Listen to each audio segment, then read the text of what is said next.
YouTube. You're here to watch my video on how to run a refrigerator using solar power and also a 12-volt shower.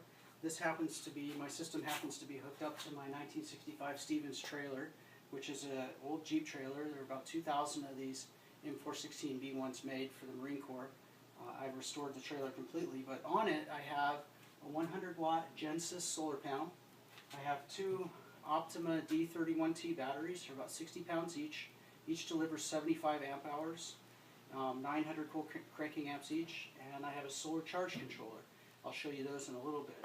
I also have an Arctic King refrigerator. The Arctic King fridge is a 1.6 cubic foot fridge. It's about a $50 fridge at Walmart. It pulls 1.1 amps nominally, spikes at 75 watts, so it's about an average of 43 watts. So if I have full sun, I can charge the batteries and run the fridge without depleting the batteries. The fridge uses most of the energy when it kicks on. So most of the time, once it reaches temperature, and it will freeze ice, it will barely draw anything.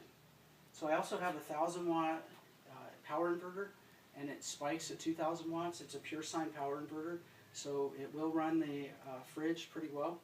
And then a 12-volt shower. And I'm going to demonstrate all these things for you today.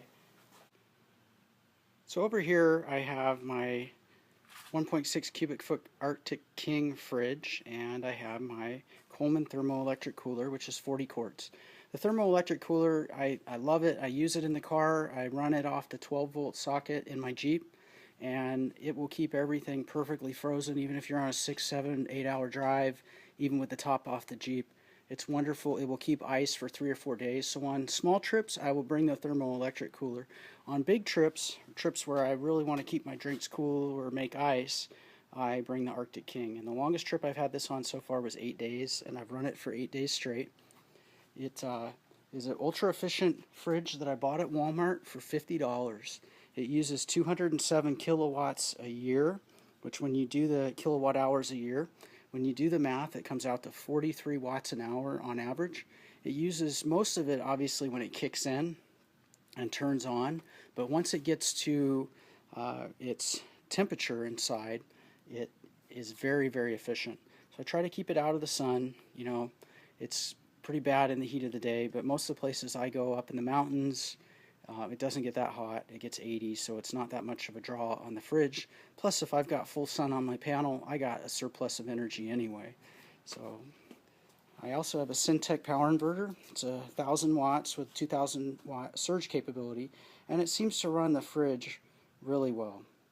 So this setup is great. I put the fridge in the back of my trailer when I travel anywhere, and what that means is when I get there, I have to let it settle because it has oil in the compressor. It's a little compressor, but they tell you to let it sit for a while if you've been doing any traveling. And the places I go with my Jeep trailer, you know, I'm up on boulders and rocks and Jeep trails and stuff, so I have to let it sit for a while. So here we have the heart of the system, which is my 100-watt Genesis solar panel. It works great. It'll run the thermoelectric cooler straight up. It'll run the fridge. But the heart, that is the heart of the system. And the body of the system is contained in the tongue box. And it's two Optima D31T batteries. They have 75 amp hours each. They have 900 cold cranking amps. These are massive batteries. They're 60 pounds each. And solar charge controller. My solar charge controller is a little controller that I got on Amazon for $20. It works great. It's got USB plugs. It's got a 12-volt socket, which my shower is plugged into right now. It keeps the panel from discharging the batteries at night, and it'll keep them from overcharging during the day. And over here, I just have a little switch for a 10-watt flood. The 10-watt floodlight is a high-efficiency floodlight that I can actually move around the trailer for camp, and it's 10 watts, so it barely uses any power. This is the 12-volt shower setup that I use. I don't have a method of heating water yet except for a solar shower, which works perfectly because out here in California, like I said, we get so much sun. I can heat a solar shower up pretty hot, and I pour the shower into the bucket, and I can run this shower in a little tent that I have. and it runs really well. I got this shower on Amazon for like 15 bucks. It was a great deal. But you just turn the shower on, and you can actually control the flow and shut it off with this little nozzle. You can see it puts out a pretty good amount.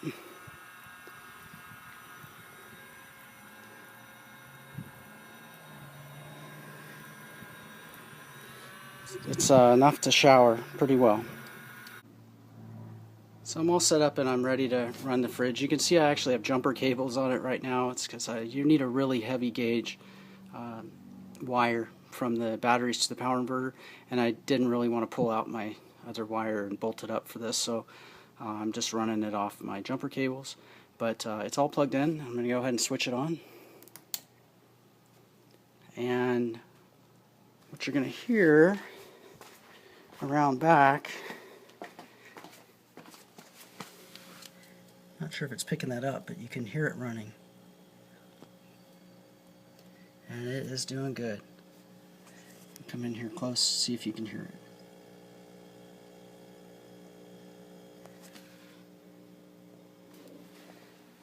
it. And you can start to hear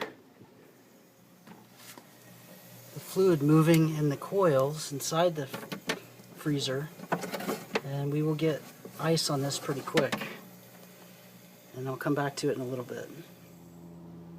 Here you see I've been running the fridge for about 20 minutes so far, and it's sitting at 13.2, which is pretty good. These batteries at night will drop down to about 11.5, and as soon as the sun comes up it starts charging again. So it plugs away pretty good when it's in full sun, and it will run this fridge for days at a time. I need a good 6 hours of sun on the panel, but like I said, out here in California that's not hard to get at all. And the biggest thing is to pick a campsite where I got sun on the panel.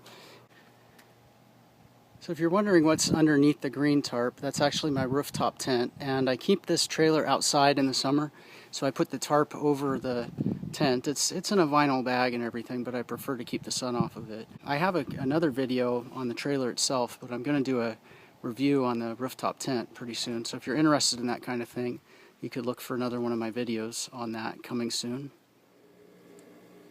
So it's been about 30 minutes, and you can still hear the compressor working, which normally it can take, an hour, depending on the outside temperature. It's about 90 here today. It's very hot today. So it's at about 13.3 right now. But it'll just sit there and it'll do its job. I've had it running for 8 days before without any issue. I just made sure that I kept the panel in the sun. I've got full sun right now. And the pain behind that is I actually have a 20-foot cord that I just have to move around once I unbolt the panel and keep it in the sun.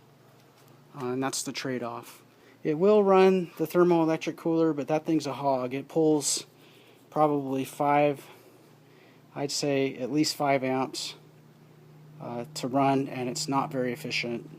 It will keep things cool. If you've got a power source, it's great, but running off solar, it'll drain the batteries in one night. The fridge won't, because once the fridge gets cool, it just shuts down and barely pulls anything. And you can hear the compressor just chugging away.